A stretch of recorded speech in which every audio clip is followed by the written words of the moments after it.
Des chercheurs viennent d'identifier en Antarctique un lac capable de bouleverser notre compréhension de la vie terrestre.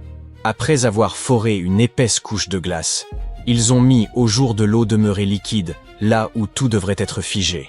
Et, dans cette obscurité totale, des organismes vivants qui prospèrent depuis des temps immémoriaux.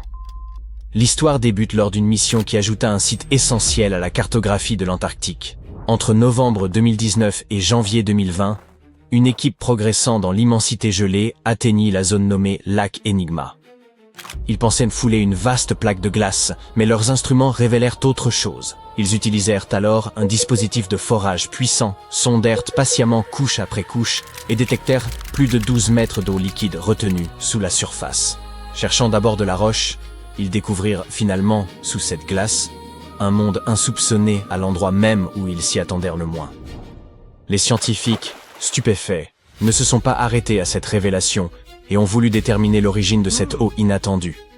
Dans cette portion de l'Antarctique, où s'imposent un froid implacable, des précipitations dérisoires, des vents d'une brutalité constante et une évaporation solaire intense, l'existence même d'un lac demeure presque inconcevable. Toute eau douce aurait dû disparaître depuis longtemps. Il fallait donc qu'une source continue réalimente ce lac subglaciaire. En étudiant la composition chimique des sels et des matières dissoutes, les chercheurs ont décelé des indices concordants.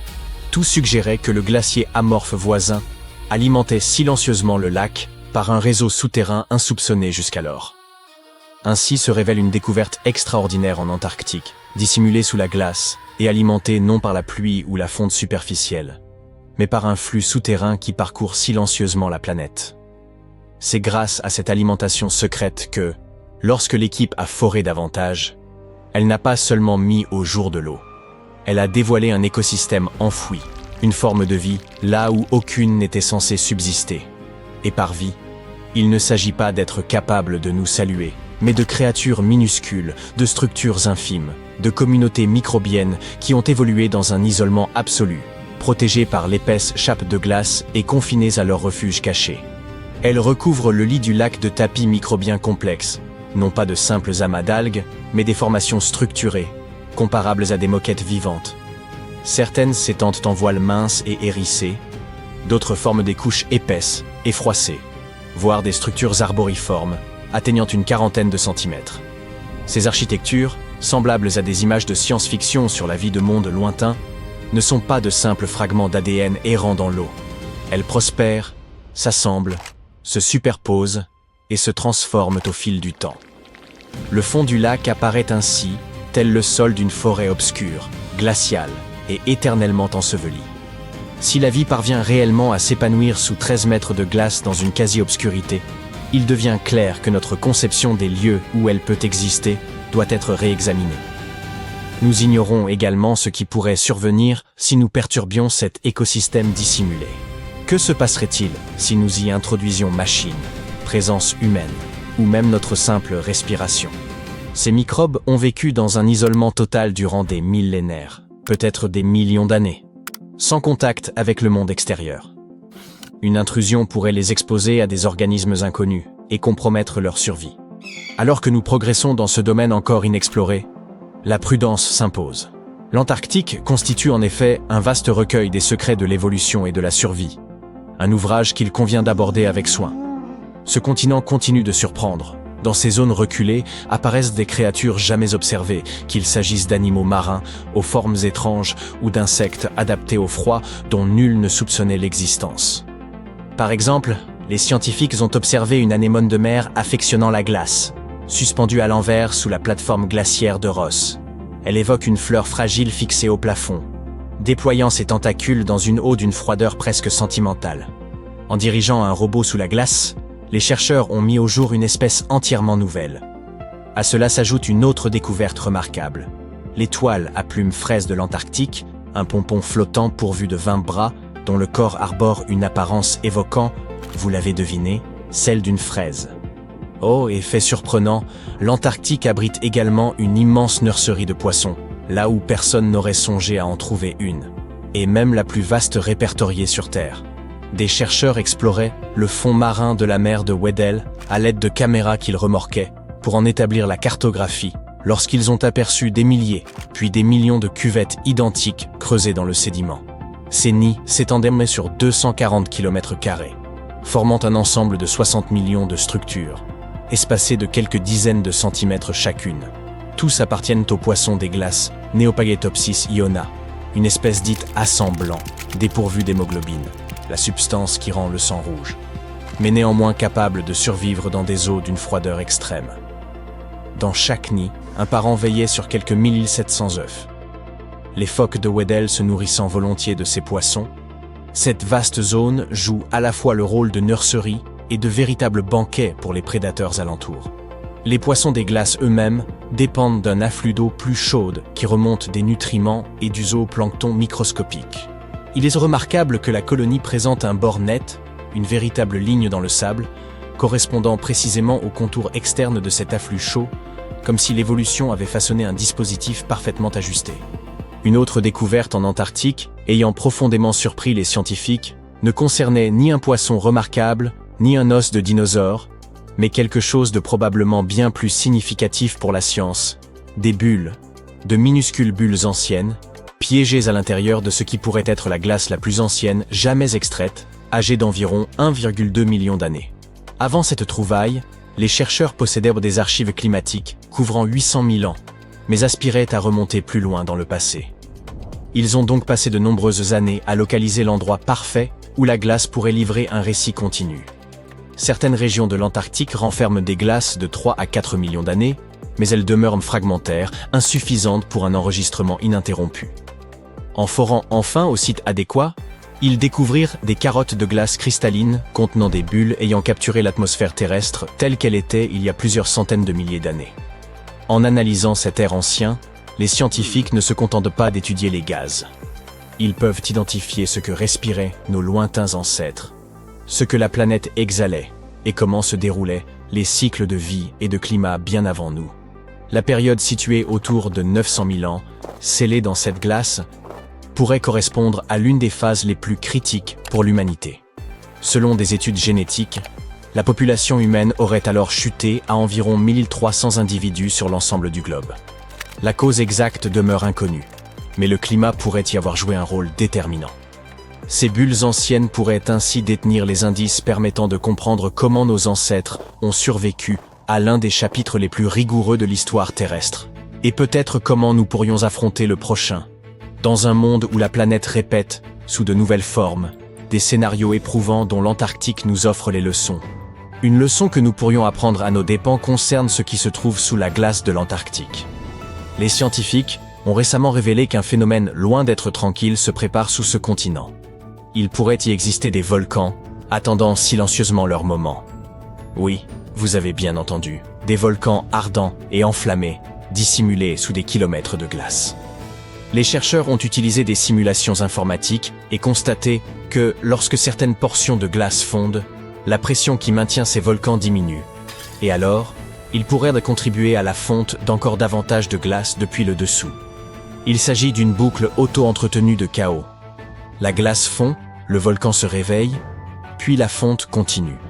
Même si l'action humaine sur le climat cessait demain, cette réaction pourrait se poursuivre, car il ne s'agit pas seulement de l'air, mais du feu caché sous la glace. Le plus inquiétant est que ce type de fonte pourrait provoquer une élévation du niveau des mers bien supérieure aux estimations actuelles. Et comme l'Antarctique détient plus de 70% des réserves d'eau douce mondiales, on peut imaginer l'ampleur du désastre potentiel. Ainsi, vous comprenez que la carte de l'Antarctique se présente comme un véritable jeu de société grandeur nature pour l'humanité, et que nous devons l'aborder avec prudence. Il existe une ouverture énigmatique en plein cœur de l'Antarctique. Certains l'associent à la résidence estivale du Big Foot, à une navette spatiale tout droit sortie de Star Trek, ou encore à un passage vers Agartha, ce royaume légendaire que certains situent au centre de la Terre. Les scientifiques ont réfuté toutes ces spéculations romanesques et ont précisé que cette porte mystérieuse se trouvait dans une étendue de banquise côtière. Jointive au rivage, elle est entourée de petites îles et de hauts fonds. Lorsque la glace s'écoule autour de formations rocheuses enfouies sous la surface, elle peut générer des motifs intrigants mais parfaitement naturels. En ce lieu, la minceur de la glace accentue l'influence des rochers sous-jacents sur son déplacement. De plus, les vents glacés de l'Antarctique sculptent la neige et la glace, formant des lignes et des reliefs qui peuvent prêter à confusion. Cette fameuse porte n'est en réalité qu'une crête rocheuse mise au jour par une fonte partielle de la glace. Son sommet correspond à l'extrémité d'un affleurement rocheux, tandis que ses parois ne sont que des traces de neige façonnées par des vents violents soufflant dans une direction constante. Il s'agit donc simplement d'un iceberg échoué en pleine fonte. Un YouTuber a repéré un autre élément insolite bien loin des côtes antarctiques. Un navire de glace de 120 mètres de long, à plus de 240 km en mer. Internet s'est aussitôt emballé, certains affirmant que cette épave gelée aurait dérivé jusque-là depuis le triangle des Bermudes. Toutefois, aucune donnée scientifique ne permettait de confirmer qu'il s'agissait d'un navire plutôt que d'un imposant bloc de glace.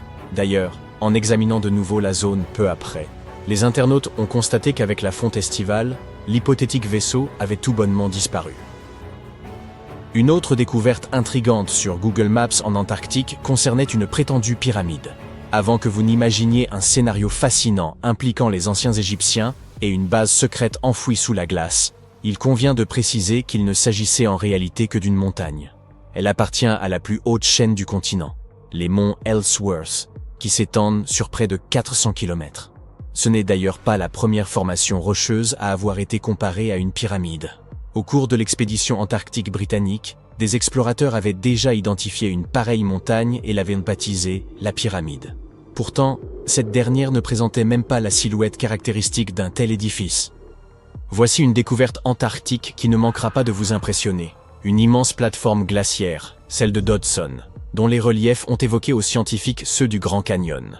Un robot sous-marin spécialement conçu, nommé RAN, a parcouru près de 1000 km sous la glace et a rapporté des images spectaculaires de montagnes gelées, de vallées, de plateaux et de motifs tourbillonnants entièrement constitués de glace.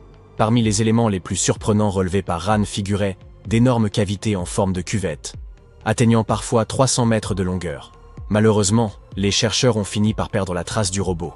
Ils supposent que des phoques de Weddell, intrigués par l'engin, auraient pu le heurter et provoquer son immobilisation. Pour préserver son énergie, RAN aurait alors cessé toute activité, rendant toute récupération impossible. L'équipe espère toutefois concevoir un nouvel appareil afin de poursuivre l'exploration de ce canyon gelé et d'observer l'évolution des motifs formés au fil du temps. Un autre canyon colossal a été mis au jour en Antarctique grâce au mauvais temps. Une équipe de spécialistes en acoustique, contrainte de suspendre ses recherches à la station Casey en raison d'une tempête, a mis à profit ce contretemps pour cartographier le fond marin aux abords du glacier Adams. C'est ainsi qu'ils ont découvert une formation impressionnante. Un canyon atteignant près de 2000 mètres de profondeur, 9000 mètres de largeur et s'étendant sur plus de 45 km depuis le glacier. Lors de cette première exploration, seule une partie du relief a pu être cartographiée avant que l'équipe ne soit contrainte de regagner la station. Toutefois, lorsqu'une nouvelle perturbation a frappé la région, le navire a repris la mer et a permis de compléter l'étude du canyon, malgré des vents violents et des vagues atteignant jusqu'à 4 mètres de hauteur. Grâce à une quinzaine d'heures de collecte de données, la carte du site a pu être finalisée. Avant leur retour en Australie, les chercheurs ont effectué un dernier arrêt pour obtenir une vision d'ensemble du canyon, dont l'analyse contribue à approfondir la compréhension de l'histoire des glaciers ainsi que des interactions entre la calotte glaciaire antarctique et l'océan. Il existe en Antarctique un lac gelé baptisé lac Enigma. Longtemps, on a cru qu'il était entièrement pris dans la glace. Mais au cours d'une expédition menée entre novembre 2019 et janvier 2020, des chercheurs ont découvert, sous son épaisse croûte glacée, une couche d'eau liquide d'environ 12 mètres de profondeur. Afin d'en percer les mystères, ils ont foré la glace et envoyé une caméra explorer ses profondeurs cachées. L'eau du lac, qui proviendrait du glacier voisin par un passage souterrain encore inconnu, abritait une vie microbienne surprenante. De minuscules micro-organismes formaient des tapis biologiques recouvrant le fond du lac, certains étant fins et hérissés, d'autres rappelant des tapis froissés ou même de petites structures arborescentes pouvant atteindre 40 cm. Un grand nombre de ces microbes étaient capables de produire leur propre énergie par photosynthèse, à l'instar des plantes, ce qui conférait au lac une concentration élevée en oxygène. L'une des découvertes les plus remarquables fut l'identification d'une espèce bactérienne généralement présente dans des environnements pauvres en oxygène. Le lac Enigma pourrait ainsi présenter des similitudes avec les conditions régnant sur certaines lunes glacées comme Europe ou Encelade. suggérant que ces astres pourraient également renfermer de l'eau sous leur surface gelée, et, peut-être, une vie microbienne. Une autre découverte en Antarctique concerne de minuscules fragments d'ambre retrouvés dans des roches argileuses. Une première sur ce continent. Les scientifiques ont mis plusieurs années à analyser les fossiles exceptionnellement bien conservés de racines, de pollen et de spores découverts dès 2017. La présence d'ambre constitue une preuve irréfutable qu'une forêt dense et verdoyante, composée d'arbres produisant de la résine, prospérait jadis en Antarctique. Ce paysage luxuriant s'étendait à proximité du pôle sud durant le Crétacé moyen, il y a environ 83 à 92 millions d'années. À cette époque reculée, rassurez-vous, je n'y étais pas, ces arbres devaient endurer plusieurs mois d'obscurité au cours des longs hivers antarctiques. Selon les chercheurs, ils y parvenaient en adoptant une phase de dormance prolongée. Les morceaux d'ambre exhumés, bien que de taille modeste, arborent de magnifiques teintes jaunes et orangées. Leur surface bosselée révèle la manière dont la résine s'est écoulée des arbres, probablement pour se prémunir des insectes. Cette substance a pu traverser les âges grâce à une immersion rapide qui l'a préservée de l'exposition à l'air et à la lumière. Un scientifique examinait des images satellites à la recherche des traînées brunes laissées par les déjections des manchots, lorsqu'il a identifié 4 nouvelles colonies de manchots empereurs aux confins du globe. Il est probable que ces colonies existent depuis plusieurs années déjà, bien que 3 d'entre elles soient relativement petites, chacune comptant moins d'1 millier d'individus reproducteurs. L'une des colonies récemment découvertes se situe non loin de la plateforme de glace de Lazarev, où une colonie plus importante existait autrefois. Les chercheurs pensaient que celle-ci avait disparu en 2019, mais il semblerait que les manchots aient simplement migré légèrement en réponse aux variations de la banquise. L'étude de ces populations pourrait donc permettre de mieux comprendre la manière dont les manchots empereurs s'adaptent aux changements environnementaux. Il y a 40 millions d'années, un immense réseau fluvial traversait l'Antarctique. Les chercheurs en ont trouvé des traces en analysant des sédiments meubles et des roches dures prélevées sur le fond marin gelé. En examinant de minuscules traces d'éléments radioactifs, comme l'uranium et le plomb, ils ont découvert que les couches de sol les plus profondes remontaient à l'ère des dinosaures. Plus en surface, des dépôts plus récents présentaient une structure rappelant celle des deltas fluviaux actuels, à l'image de ceux du Mississippi ou du Rio Grande. De petites traces de vie ont également été détectées dans le sable. À son apogée, ce fleuve prenait sa source dans la chaîne transantarctique et parcourait 1500 km avant de se jeter dans la mer d'Amundsen. Poursuivant leurs recherches sur des couches de sédiments plus récentes, âgées d'environ 20 millions d'années, les scientifiques espèrent que ces découvertes leur permettront de mieux anticiper les évolutions futures du climat terrestre.